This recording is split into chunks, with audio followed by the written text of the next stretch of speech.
there's this assumption that rock and roll is sexy, drugs don't really hurt you, because there's so many people, and you just testified, you were able to create with being under the influence of drugs. You were writing, you were playing, you were performing.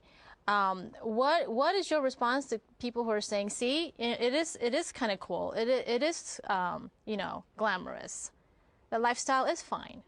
Well, the Bible says there's pleasure in sin for a period or whatever it says, but when you're high, when you first get high, you feel high, you feel like lifted up and something, but the crash, the come down, and everything else that comes along with it, there's depression that comes, there's I try to do it like once in a while, I'll just get high, then I'll come off it, and then I won't do it for a couple months, and I'll do it again, and that led to, it was a lie, because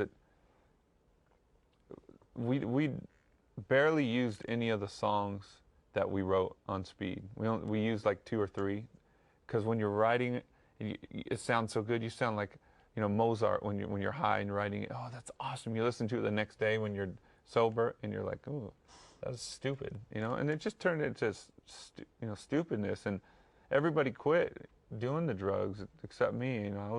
I was just, I don't know. I liked the high, so I kept falling back into it a little bit.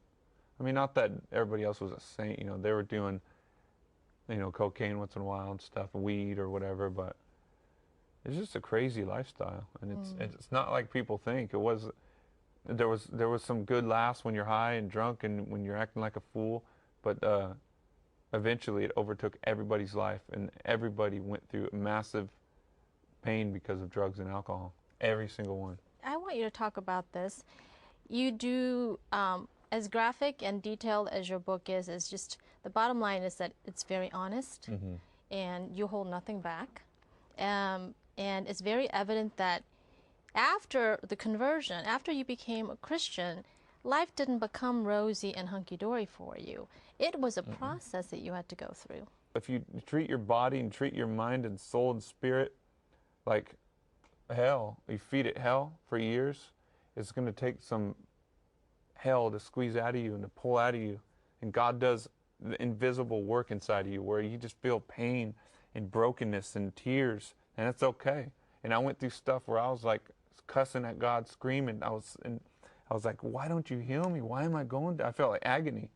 And he would just let me scream it out and stuff, and pull it out. I'd cry, and I felt like a little child, just like a hand of God was scooping stuff out of me. And I went through it, and then he would give me rest after that, and I'd have like a time of like just awesome, everything went right and everything, and then another valley, it's like he takes you like that. Sounds like there was a spiritual warfare going on.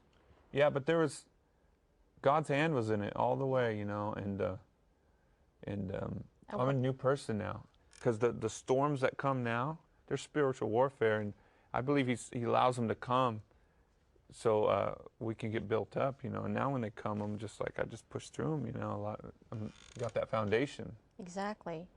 I do want to talk about that. I think this happened to you a couple times where you found your body just paralyzed.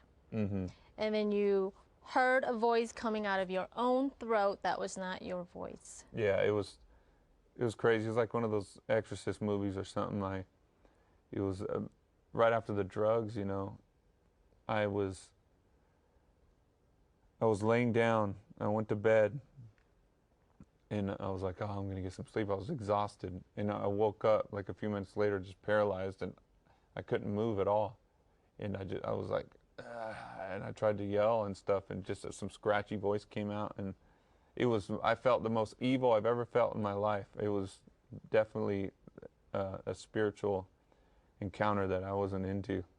And I woke up, I was horrified. I called that pastor that I was hooked up with. I called a friend, and they told me just to read the Psalms, and I fell asleep. It happened a few more times, or I woke up paralyzed. I felt that evil, and I went out on my couch and just laid in my Bible and fell asleep finally. Happened again the next night. Somebody told me to just do what Jesus said and to say, get behind me, Satan. So that's what I did, and I just laughed. I wasn't scared. The first night I was scared when it happened, and I just fell asleep. The second night, I woke up paralyzed again, and I was like, this is getting old.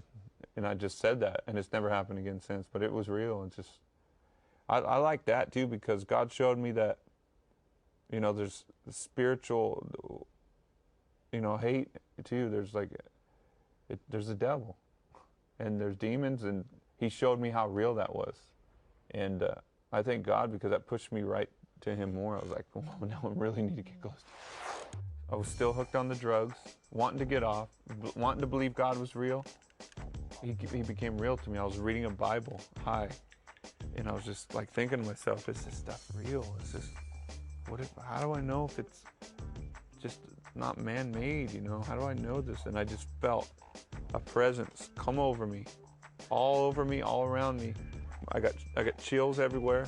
I was froze. I couldn't move.